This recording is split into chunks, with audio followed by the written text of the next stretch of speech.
Hi everyone, thanks for watching today's installment of Creative Aging, Kits with Collective Pueblo. If you guys weren't able to get registered for this program, I really do apologize. I think I might have done something wrong when I put it into the calendar. So if you had registered for last week's program, I went ahead and just sent you guys all out kits for this one. We have a lot of repeat customers, so I'm always happy to do that. If you are interested in getting a kit, please send me an email. I do have about 8 left.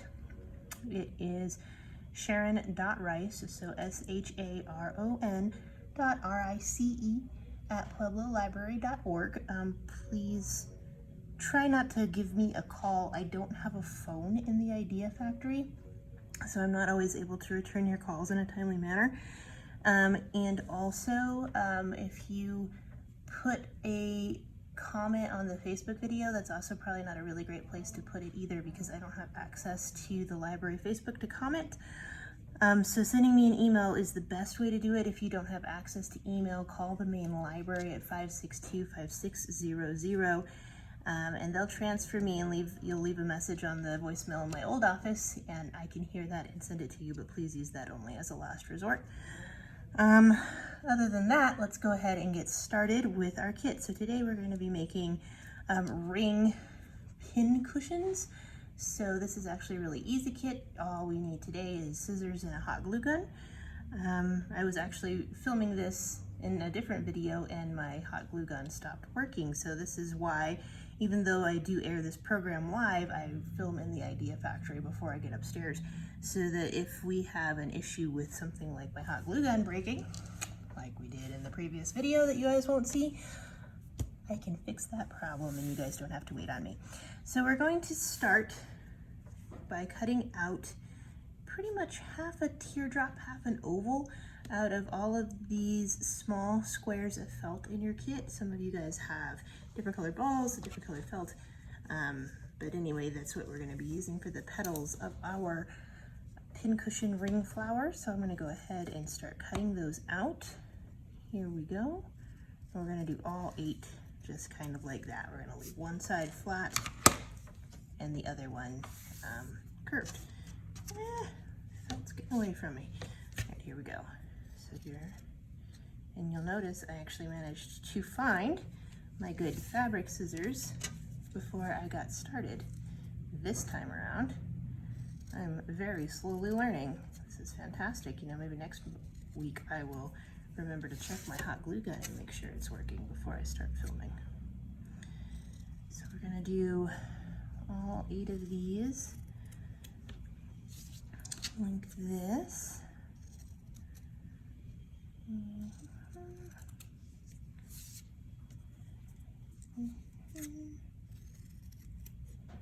So here we go. 2 more.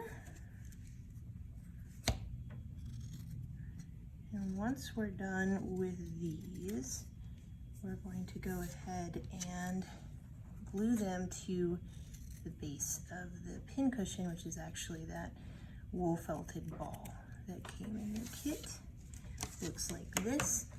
Melissa thoughtfully included 3 pins, so we're going to call that the top, and we're going to glue our petals to the bottom. We're going to glue them about 3/4 of the way down the ball, so they're kind of there.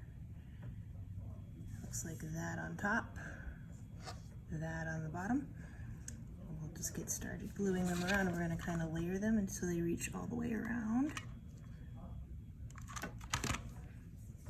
And again, as always with hot glue, I'm really just going to hope that I refrain from burning the heck out of myself, because I am just so darn good at doing that. You can kind of bend them over there.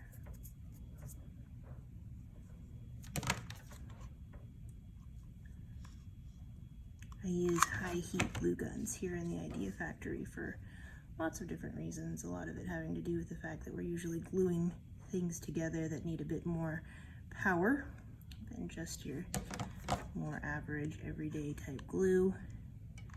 And while that's fantastic and it works really well, I also 90% of the time manage to burn the dang heck out of myself. And for that matter, so do a lot of the people who use them. So if you're one of those people who, like me, you just are always burning the crap out of yourself with your hot glue gun, I feel your pain. Literally, I do it every time. Wish I didn't. It would be so nice to like do a craft project and not walk away feeling like I had, you know, not just hurt myself, but maybe needed to have a change of profession.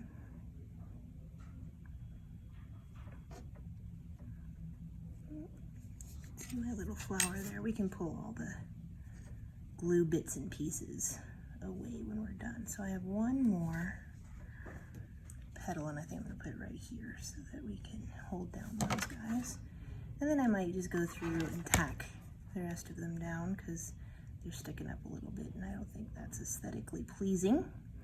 It's not what I'm looking for. So I'll just go and add a little bit of glue here with like, there's pieces that are sticking up that aren't making me quite as happy as the other ones. This is all gonna be covered, by the way, so it's okay. All right, so I'm gonna turn this guy the right way up, and you can see all the petals are there. This guy wants to kind of, there we go, and pick off some of that hot glue stringiness that we've got going on there. It happens to the best of us, particularly if you're using a more silicone-based glue in your glue gun, which I currently am. It dries clear. It's a really good hold, in case anyone's curious about why I use silicone-based glue. But it's real stringy. All right, so then we're going to cut out a kind of scalloped circle on the green felt here. So here we go. And I'm going to freehand it because I like to live dangerously. But if you are not a dangerous person like myself, feel free to draw it out. If you use like a permanent marker or something, it'll draw out really nicely, and then just flip it over so that you don't see the permanent marker side, because it will bleed. Or you could use a pencil or even like a grease crayon if you can find that. Also good. So there we go. There's the scalloped. And we're also going to cut long, narrow leaves out of the other strips of green, which we did a bit last week. Just the long, narrow leaf here.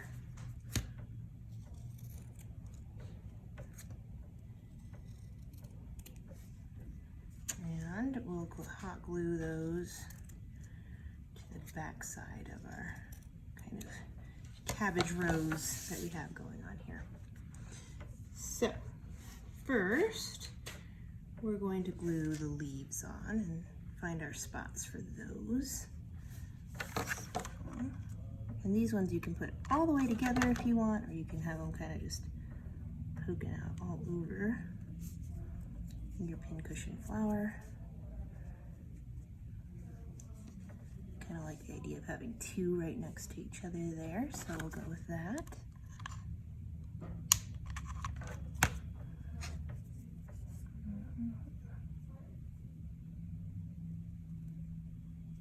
And then maybe one just right over here.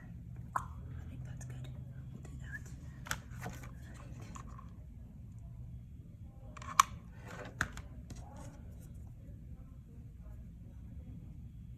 All right, so now I have the leaves glued to my flower, and we're going to glue it then onto the base so that it kind of covers up any of the random little overlaps or glue randomness that you might have had, which, man, I bumped my camera thing again. Always doing that. And that just happens. You just get glue stuff everywhere. It also just happens that I bump my camera almost every time we try to do this. All right, so I'm gonna actually add a good bit of glue to the bottom of this so that the other one, you know, I can hear it snapping and sizzling at me, so that tells me that that glue is pretty darn hot. And I am exercising a pretty large amount of caution. just not hot glue confident all the time. Okay, so now our pincushion is glued, and you'll see that now the sides look really nice because we have covered it up with that green felt. It's a very pretty look. And our last little bit of business is going to just be to glue your ring onto the base of your pincushion just like that. So I'm going to, actually I think what I'm going to do is I'm going to actually add the glue to the ring base. And the reason for that is that then I can stick the ring base wherever I like it, rather than being stuck once I put the glue on. So I want to stick it right there. Warm. Okay. Be careful, the ring is metal and it will conduct heat. So if you again have a hot glue gun, approach that with a little bit of caution. But this part's not too hot. That part's going to be really hot. This one's not so bad. All right. So then once that's on there, you now have a ring pincushion. And for those of you who are curious about why you would have a ring pincushion, it's for when you're sewing. You can just put it on your finger and hold it just like that. And whenever you need a pin, you just reach over and grab it out. The base of that is still really hot, or I would put it on and demonstrate it to you. It is adjustable. I have absolutely giant fingers, so I'm not going to put it on and bend it out of shape just quite yet, but I think you guys get the idea. So there is the flower pincushion ring. I think it's really super cute. It's a nice, easy project, no sewing, just glue. And yeah, so I think next week we should be doing maybe some easy embroidery or a different type of fall themed kit. We're still working on seeing what supplies we can come up with. So thank you guys so much for attending our program again. I always appreciate watching you guys digitally attend, even though I don't get to see you all in person. And until I get to see you all in person, stay safe, stay healthy, and keep making. I miss you. Bye.